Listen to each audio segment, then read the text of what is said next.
आपका स्वागत है हमारे मीडिया चैनल में। नमस्कार। सबसे पहले हम चाहते हैं आप कृपया हमारे दर्शकों को, हमारे पाठकों को अपना परिचय दें। मैं रिचर्ड डेविड लोगन एज ए आम आदमी पार्टी का पार्षद का रूप में मुझे 43 नंबर कैलाश नगर बालको से पार्षद के रूप में टिकट दिया गया है और मैं वहाँ से चुनाव लड़ रहा हूँ। जी, आप के पास राजनीति का क्या अनुभव है, समाज सेवा का क्या अनुभव है, कृपया हमारे दर्शकों को बताएं। इस बात के बारे में जिस क्वेश्चन को आपने किया, ये बहुत ही महत्वपूर्ण और बहुत ही अच्छा क्वेश्चन मेरे लिए था कि आपने राजनीति को कैसे चुना। राजनीति को हमने नहीं चुना, राजनीति हमें चुना है।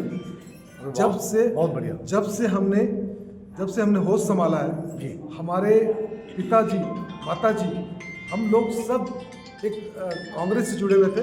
हमने अर्जुन सिंह, उसके बाद प्यारेलाल जी कंवर, उसके बाद फिर और भी जो जितने भी हमारे कांग्रेस से लोग लड़ते थे, हम लोग उनका प्रचार करते थे। हम लोग छोटे से, मतलब जब से हमने होश संभाला है तब से हम लोग कांग्रेस के लिए समर्पित था और समर्पित भाव से हम लोग उनके लिए सेवा करते थे।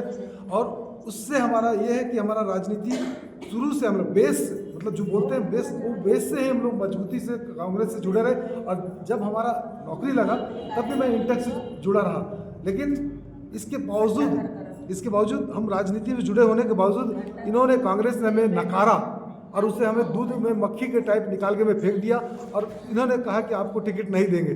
तब मैंने इनका, आम आदमी पार्टी का दामन को थामा।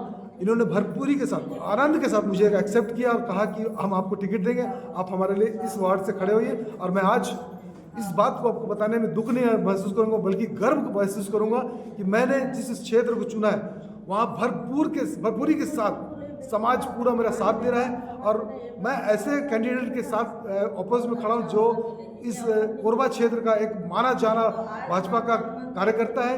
मैं उसका नाम नहीं लूँगा, वो उसके अगेंस्ट में खड़ा हूँ। यहाँ तक कि उसे भी पसीना आ रहा है, उसे डर लग रहा है कि मैं क्यों खड़ा हो गया। लेकिन मैं कहता हूँ कि मैं जीत गया हूँ, मुझे आशीर्वाद जीत का मिल रहा है, मैं जीत गया हूँ। मैं इन शब्दों के साथ ये बताना चाह रहा हूँ कि मुझे जो आम आदमी पार्टी ने अपने सहयोग को दिया, अपने हाथ को थमाया और उस हाथ को थाम के मैं जो बढ़ रहा हूँ, मुझे पूरा विश्वास है।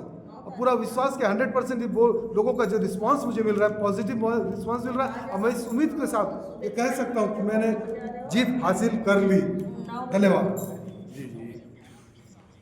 आनंद आ गया। हमने एक प्रश्न किया, आपने 10 प्रश्नों को जवाब दे दिया। धन्यवाद। आपको बधाई इसके लिए। Thank you. लेकिन इसके बावजूद हम आपसे जानना चाहते हैं, आज की जो राजनीति इतनी गंदी हो गई है और मतदाता जो चाहते हैं प्रत्याशी पर झपट पड़ रहे हैं एक तरह से, इस पे क्या ऐसा कहेंगे कि उनको चेतना है और वो अपना अच्छा प्रत्याशी ढूंढें।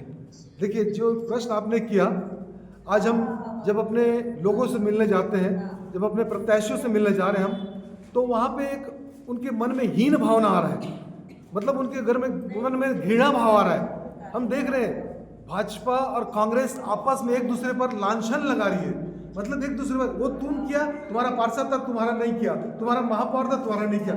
मतलब ये दोनों में आपस में ये चल रहा है कि तू था तो नहीं किया, मैं था तो नहीं किया। इस बात का हम जो देख रहे हैं कि मतलब उसके चलते पूरा वार्ड वासी भोग रहे हैं, मतलब जो भी तकलीफ हो रहा है उनको सह रहे हैं। लेकिन ये लोग आपस में लड़ रहे हैं। और उसी चीज़ को मैं देख के मैंने अपने क्षेत्र का दौरा किया और उसमें देखा कि कई प्रकार की गंदगी, जैसे कि स्वच्छता नहीं है वहाँ पे, बच्चे शिक्षित नहीं है, बच्चे ऐसे घूम रहे हैं, युवा पीढ़ी शराब पी पी के घूम रही है, महिलाओं को कोई जो सुविधाएं मिलनी चाहिए उन सुविधाओं से वो वंचित है, वृद्ध जो जन है उनके जो सुविधाएं मिलना चाहिए उनसे वे मतलब उन चीज़ को प्राप्त नहीं कर पा रहे। तमाम जो मूलभूत सुविधाएं जो हमारे नगर निगम से मिलना चाहिए उन्हें आज तक नहीं मिल पा रहा है। जबकि 2 कार्यकाल भाजपा ने उस अपने समय में बिताया है, लेकिन भाजपा के लोगों ने एक भी काम सुचारू रूप से जो सही होना चाहिए उसे उन्होंने नहीं किया। और आज वो उस चीज़ को एहसास कर रहे हैं और उनका कहना है कि हम बदलाव चाहते हैं। ये आम आदमी पार्टी आई है, हम उस नए आम आदमी पार्टी को फुल सपोर्ट करेंगे और ये नयापन हम लाएंगे। और नयापन मतलब अंधकार से निकल कर हम उजाला में जा रहे हैं, अर्थात उनका कहना है कि हम आपको जीत दिलाएंगे। ये बात मैं इस बात को बताना चाह रहा हूँ कि जो बात है ना बहुत गहरी है, निसंदेह हमें तो कुछ समझ में आ रही है। अब जनता को भी समझना चाहिए और जिस दिन जनता समझ जाएगी बदलाव हो जाएगा। अंतिम में हमारा प्रश्न है, आपका राजनीति में आदर्श कौन है? उस आदर्श को लेकर के आप सामने आए हैं।